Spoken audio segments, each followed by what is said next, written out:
Electromagnetic wave. जब हम wave कहते हैं तो वेव कहते ही हमारे पास एक इक्वेशन आता है ए sign omega T minus K X.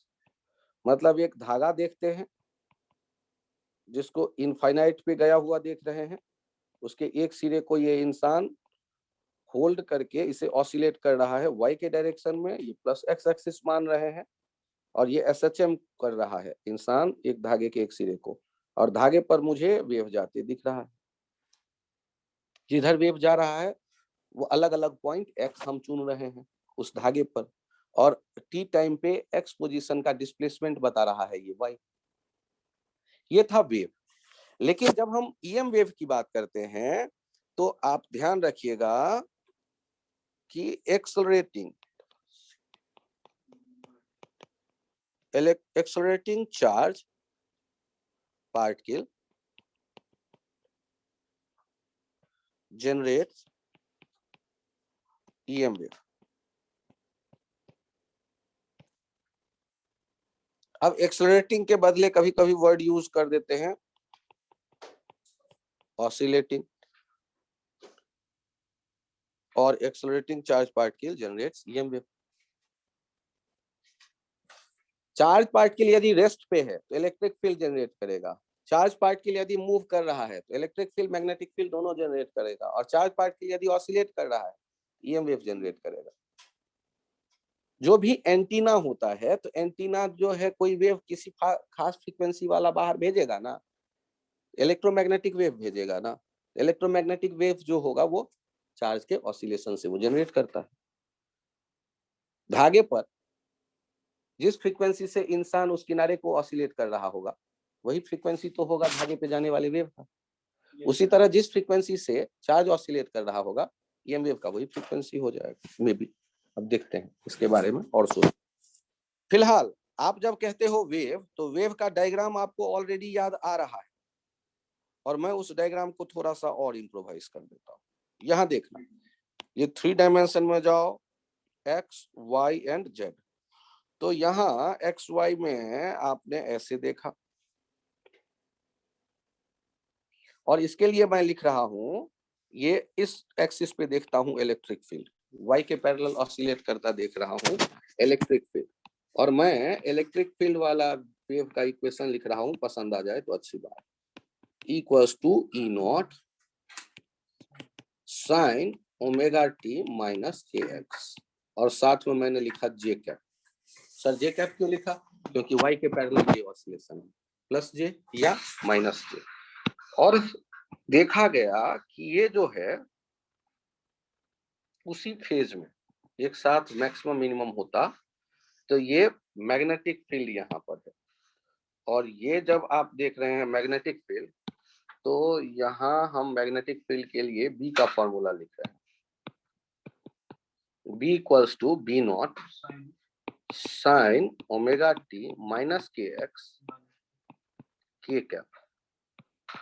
K cap perpendicular है और इनमें कोई फेज डिफरेंस नहीं है, सेम फेज में होंगे दोनों। तो जब हम बात करेंगे इलेक्ट्रिक फील्ड और मैग्नेटिक फील्ड से बने, तो यहां एक रिलेशन भी आ जाता है।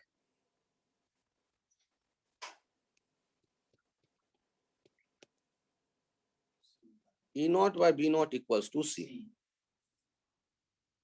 एक रिलेशन और आ जाता है, E equals to B cross C. E equals to B cross C. Diagram vector sum से भी देखो, ये सी किधर जा रहा है? एक्स एक्सिस की तरफ वेव जा रहा है।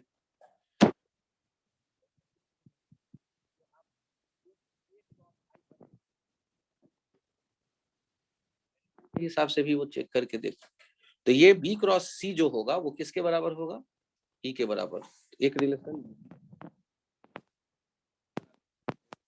आप यदि कैप लेकर के देखें तो कैप लेकर के, जिसमें मैग्नीट्यूड का रिलेशन ये नहीं है, केवल डायरेक्शन का रिलेशन, ई क्रॉस बी देखिएगा ये आएगा सी कैप। लेकिन इसे दिमाग में रखने पर कहीं कंफ्यूजन ना हो तो मत रखो, केवल पहले तक रखो। तो आप ध्यान रखना कि वहां वो मैग्नीट्यूड का रिलेशन नहीं है, ओनली डायरेक्शन, ये ओनली डायरेक्शन, और बाकी जो दोनों हैं मैग्नीट्यूड और डायरेक्शन, दूसरा दोनों और अगला वाला केवल। और c जो होता है that is speed of light, तो c का वैल्यू आप ये भी लिखते हैं under root mu not epsilon not, c का वैल्यू लिखते हैं। और एक क्वेश्चन बनता है कि under root mu not epsilon not का डायमेंशनल फॉर्मूला बताओ, तो वो हो जाएगा 1/c²। यदि म्यू नॉट एप्सिलॉन नॉट का पूछ दे कोई तो म्यू नॉट एप्सिलॉन नॉट का हो जाएगा 1/c², c² का जो भी होता है LT-1, L2T-2 या L-2T2, ऐसा हो जाएगा। तो फिलहाल सर मैं ये भूल गया, जनरली जो एक क्वेश्चन आएगा, सर मैं ये भूल गया, तो मैं क्या करूं? तो याद लाने का कोई रास्ता बताओ सर। तो रास्ता कैसे देखें? ध्यान से देखिए, एक चार्ज पार्टिकल को जाता देखें स्ट्रेट पाथ पे, तो क्या रिलेशन यूज करते हैं?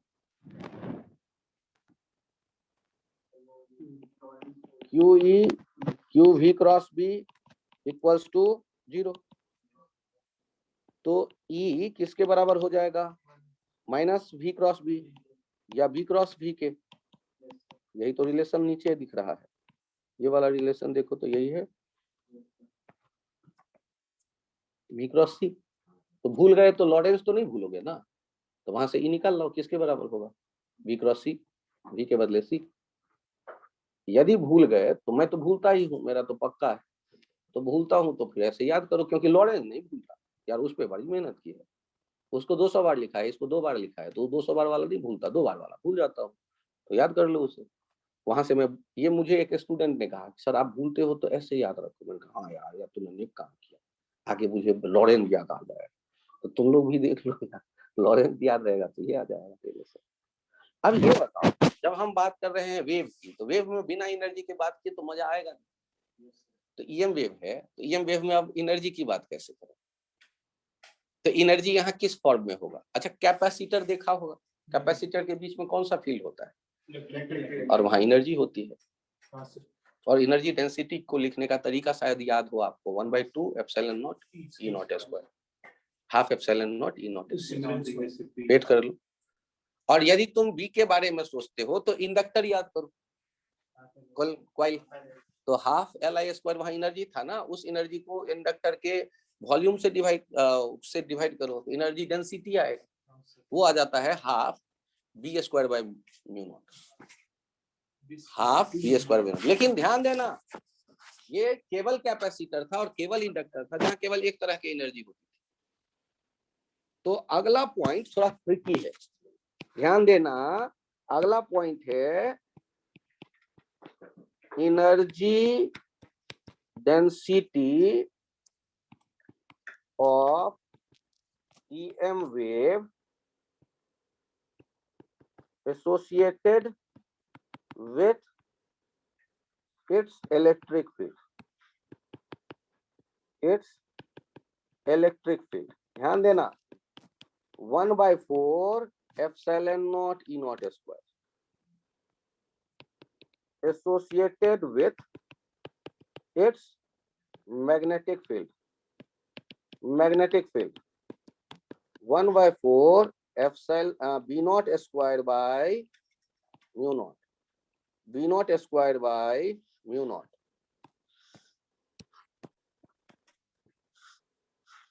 B not square by mu not.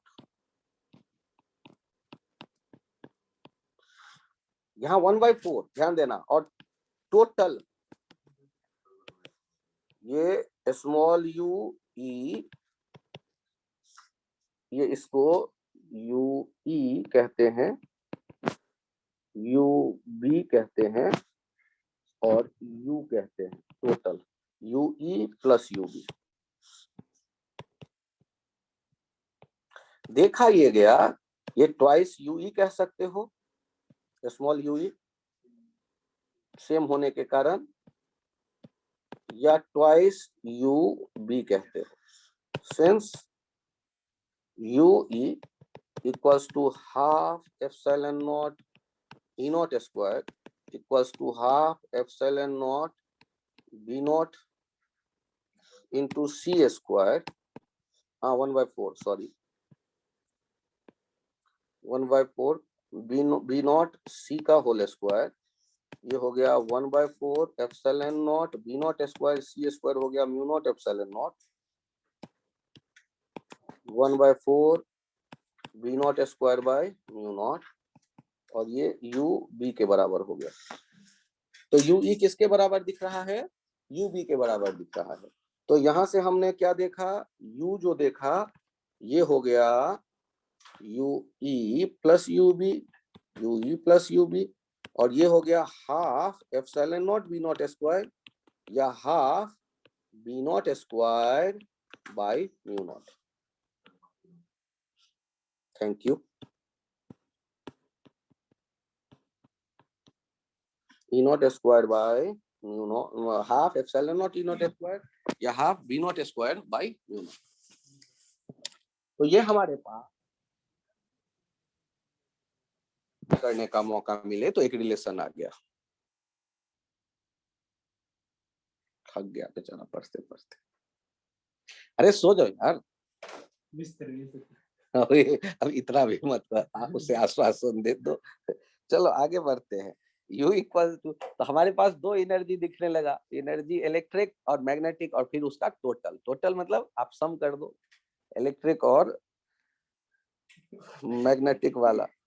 मुझे कहाँ आ गए? तो टोटल एनर्जी को हमने देखा।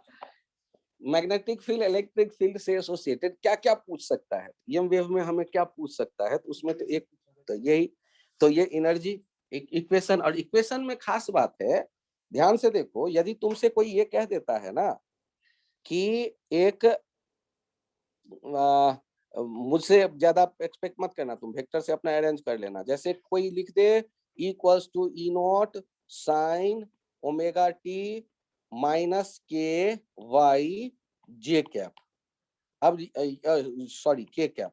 तो अब यदि के कैप ऐसे दे दिया और अब तुमसे पूछ लिया बी कैसे लिखोगे बताओ, तो अब ये लो थोड़ा लफड़ा तो आ ही गया। तो अब देखो ये के कैप है, तो अब एक्स वाई जेड में कहानी तो बदल गया। जा किधर रहा है? वाई की तरफ। वेव किधर जा रहा होगा? वाई की तरफ। और इसमें तुमने पहला किधर देखा? के में। तो के मतलब जेड की तरफ, ये हम ये देख रहे हैं, ये इधर इलेक्ट्रिक फील्ड दिख रहा है जेड की तरफ, ये वाई हो गया, ये एक्स हो गया। और मैग्नेटिक फील्ड किधर होना चाहिए? तो मैग्नेटिक फील्ड वाला यदि जब ये वाई में पॉजिटिव, जेड में पॉजिटिव हुआ है, तो उसको अब डायरेक्शन सोचो। हमने देखा था क्या?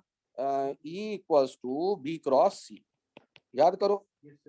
तो ई का जो डायरेक्शन होगा बी क्रॉस सी से आएगा, सी तो इधर जाते दिख ही रहा है वाई की तरफ, ये तो बी क्रॉस सी पॉजिटिव एक्स एक्सिस, तो ये पॉजिटिव एक्स एक्सिस की तरफ से जब बढ़ेगा। सर सी वाई की तरफ कैसे दिख रहा है? ये तुमने ई किस पोजीशन पे बताया, ठीक ना? और ये अब जो बन रहा होगा कुछ ऐसा, जो भी हो। अब इसके लिए हम फिर बी कैसे सोच लेंगे? B not sine omega T minus K Y, और साथ में कौन सा कैप? आई कैप। अब इस तरह के इक्वेशन कर देता है तो बैठ के अपना अंदाजा लगाते रहो। सर कोई और अच्छा आइडिया? यार इससे अच्छा मैंने कोई training. Sir omega T plus के वाई होता तो नेगेटिव वाई। हाँ, यदि ओमेगा टी प्लस के वाई होता तो नेगेटिव की तरफ जा रहा होता, सी में उधर ले लेता। तो मुझे तो लगता है मैनिपुलेट कर लोगे, कोई खास ऐसा नहीं। अच्छा कभी यदि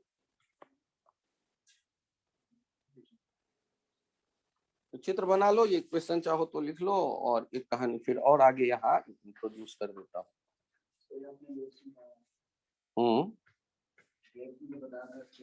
हाँ तो वो बार बार बताता रहता हूँ, कई बार होता है कभी नहीं बताता हूँ तो छूट जाता है। तो कोशिश करता हूँ कि जिस चैप्टर में मौका मिले बोल दूं यार, 2 बार 3 बार बोलने पे फाइनली याद रह जाता है।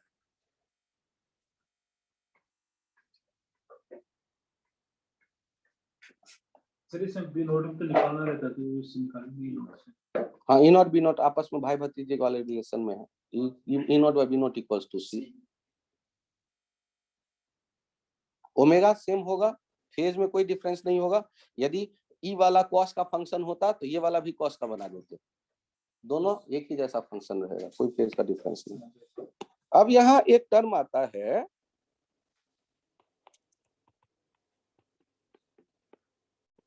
Displacement current.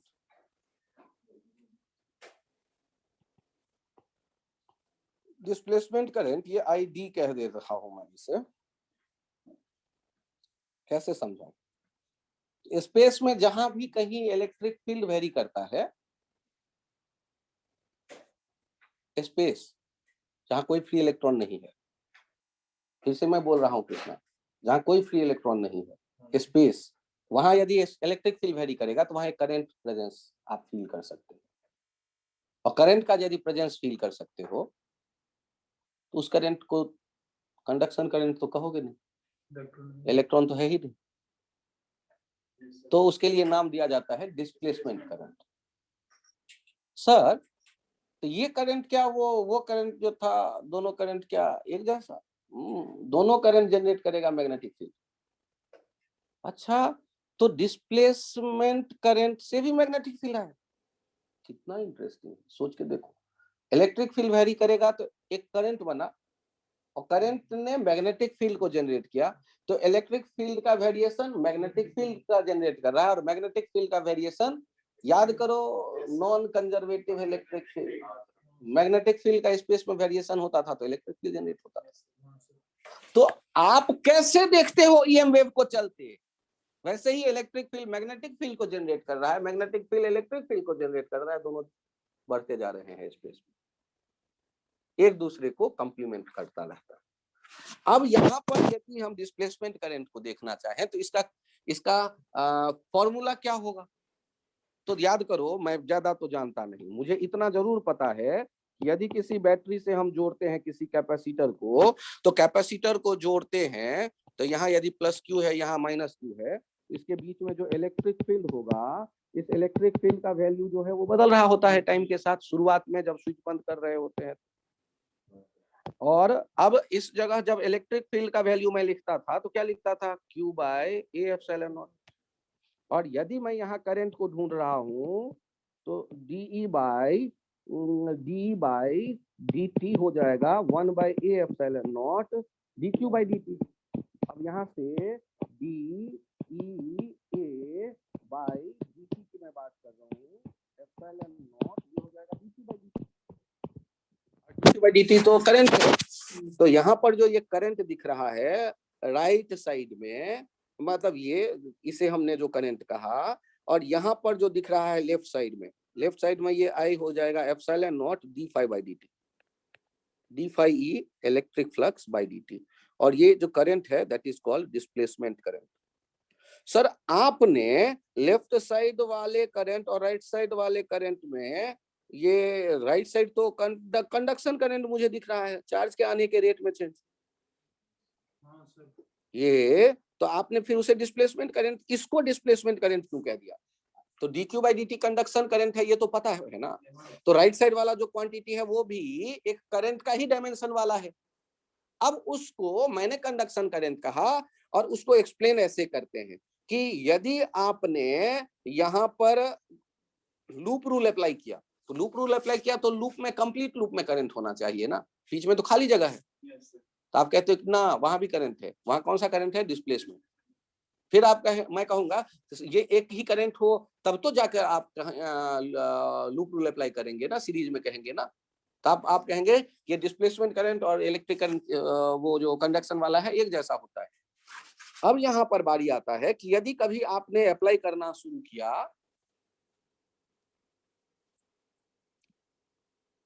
Ampere circuital law, तो एम्पियर सर्किटल लॉ जब आप अप्लाई करते हैं, तो एम्पियर सर्किटल लॉ जब आप अप्लाई करते हैं तो आप क्या लिखते हैं, बी डॉट डी एल, और वो लिख रहे होते हैं Q mu not I inside. तो म्यू नॉट आई इनसाइड जब आप लिखेंगे तो एम्पियर सर्किटल लॉ में लेफ्ट से आके राइट करंट जाएगा, तब तो ये लिख रहे होंगे, मतलब एक तरफ से आके दूसरी तरफ करंट। तो यहाँ पर ये जो हम एम्पियर सर्किटल लॉ यदि अप्लाई करना चाहें कोई लेकर के लूप, तो उसमें इनके लेफ्ट से राइट, या मान लो ये ऐसा एक बर्तन जैसा मैंने उसका जो हम मुहाना है वो दिख रहे हैं। तो लेफ्ट से इंटर तो क्या, लेकिन वो राइट की तरफ ये जो है उसको क्रॉस करके निकले तो वहां कोई करंट है ही नहीं उस सरफेस की तरफ। तो डिस्प्लेसमेंट करंट के लिए इस तरह का कुछ कहानी बना करके भी हम लोग डिराइव करने की कोशिश करते हैं कि एम्पियर सर्किटल लॉ तभी जस्टिफाई हो पाएगा किसी लूप के लिए जब हम वहां डिस्प्लेसमेंट करंट को कंसीडर कर पाए। और डिस्प्लेसमेंट करंट कंडक्शन करंट बराबर होगा, और डिस्प्लेसमेंट करंट का जो वैल्यू होगा वो epsilon not D E A को कह देते हैं phi D phi by D T.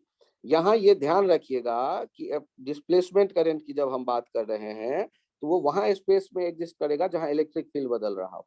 तो डिस्प्लेसमेंट करंट आई या आई डिस्प्लेसमेंट ये हो जाएगा epsilon not D by D T, electric field बदले और जिस किसी एरिया की मैं बात कर रहा हूँ वो एरिया, या आई डिस्प्लेसमेंट हम ध्यान रख देते हैं epsilon not D phi E by D T.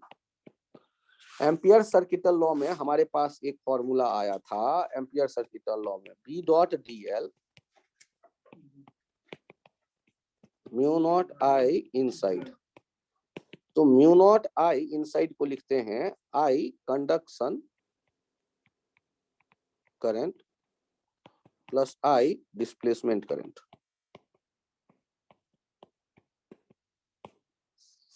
I conduction current ये मैक्सवेल ने मॉडिफाई किया एम्पियर सर्किटल लॉ को, ये मॉडिफाइड एम्पियर सर्किटल लॉ कहलाता है, मॉडिफाइड एम्पियर सर्किटल लॉ कहलाता है। म्यू नॉट आई इनसाइड में I conduction current plus I displacement current. B dot D L की यदि हम बात करेंगे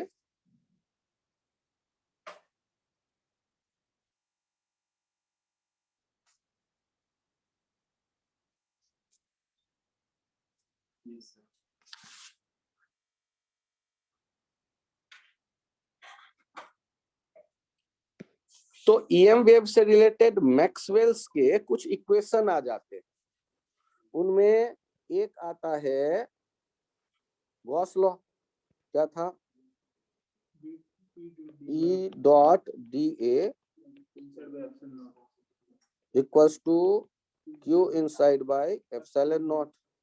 उसका मैग्नेटिज्म में एक भाई आता है बी डॉट डी ए, और ये हो जाता है जीरो क्योंकि एक पोल एग्जिस्ट ही नहीं करता।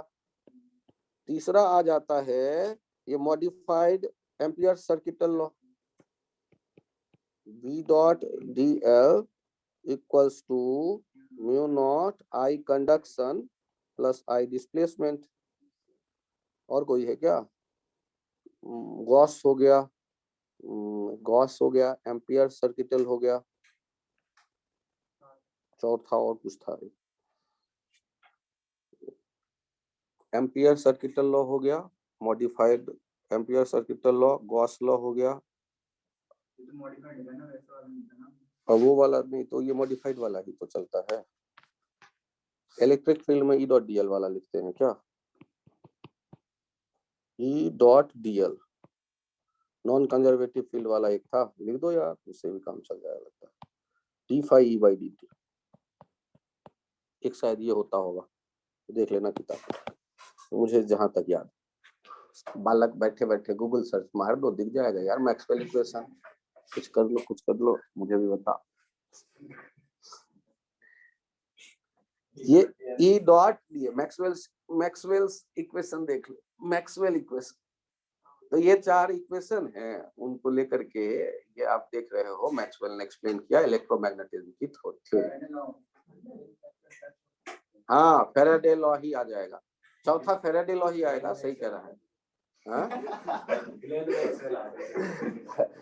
फैराडे लॉ ठीक है, ये फैराडे लॉ ही आएगा इसके साथ चौथा।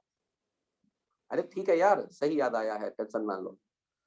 एक तो हो गया गॉस लॉ मैग्नेटिज्म, एक हो गया गॉस लॉ इलेक्ट्रिसिटी, और एक हो गया एम्पियर सर्किटल लॉ, और एक हो गया फैराडे लॉ, काम खत्म। एक हो गया फैराडे लॉ, माइनस प्लस कर लेना यार, मन करे तो, कोई नहीं माइनस कर लो, D phi by D T, D phi B by D T, और थोड़ा लिख लेना D phi B by D T. तो डिस्प्लेसमेंट करंट है, ये हो गया सर खत्म। वही लग रहा है खत्म हो गया। एक आ जाता है टर्म, यदि स्पीड ऑफ लाइट को मीडियम में दें तो सी जो होता है ना 1/c'(1/μ और एप्सिलॉन, इसे लिखते हैं mu not mu R epsilon not epsilon R. ये हो जाता है c/√√ में म्यू आर एप्सिलॉन आर। तो ये रिलेशन भी लिख लो।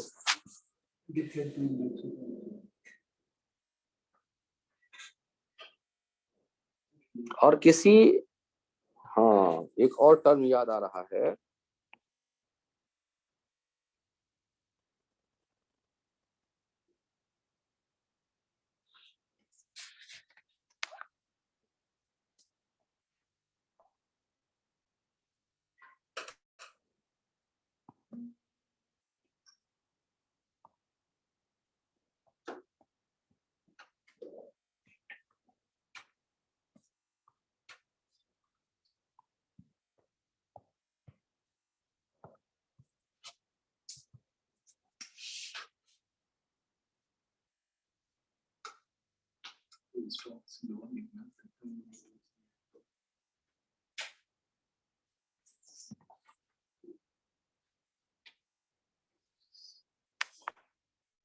लिख लिया।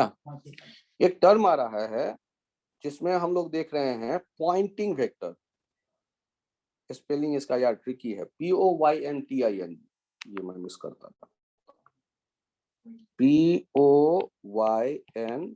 POYNTING Poynting vector. Poynting vector जो है ये S से शो करते हैं, ये एनर्जी के फ्लो का रेट को रिप्रेजेंट करता है। एनर्जी फ्लो कर रहा होगा ना किसी ईएम वेव में, एनर्जी फ्लो के जो रेट है और डायरेक्शन है दोनों को रिप्रेजेंट करता है। तो डायरेक्शन के लिए ध्यान से देखना, याद आ जाएगा आपको E cross B। E cross B direction देगा, याद करो ना, B क्रॉस C E के बराबर था और डायरेक्शन के लिए हमने देखा था E क्रॉस B भी C के, और इसको यदि म्यू नॉट से डिवाइड करते थे तो ये आ जाता था पॉइंटिंग वेक्टर। अब यदि मैं एवरेज की बात करूं, एवरेज S एवरेज की बात करूं तो ये हो जाएगा X max plus S mean by 2। S max कितना होगा, E not B not by mu not और प्लस 0 बाई 2।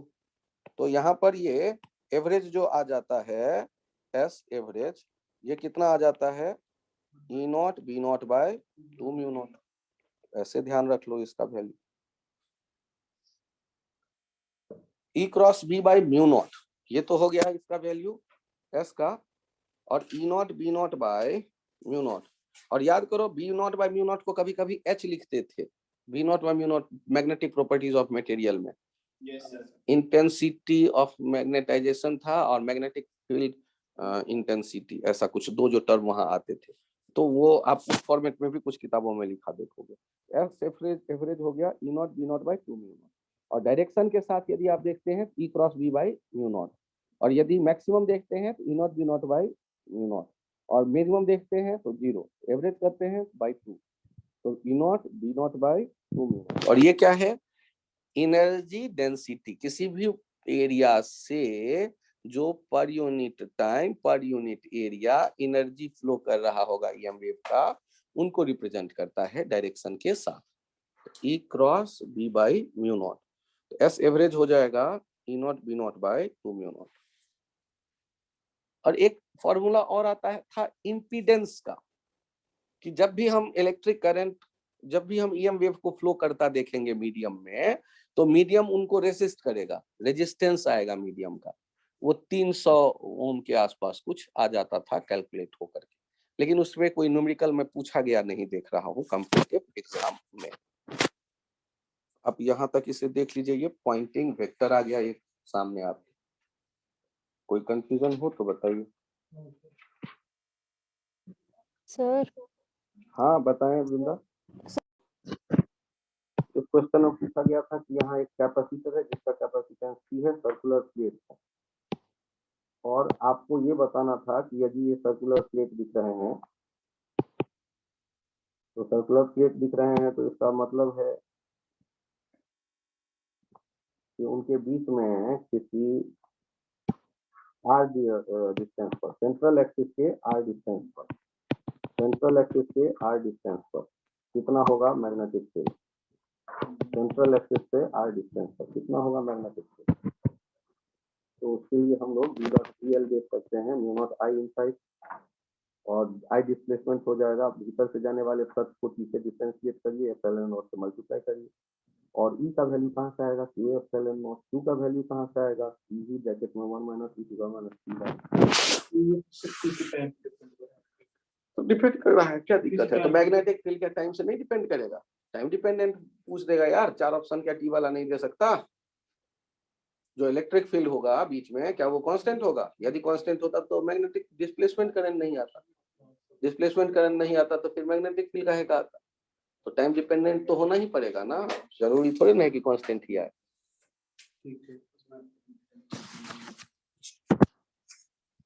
तो ये आज का लेक्चर यहीं तक रखते हैं।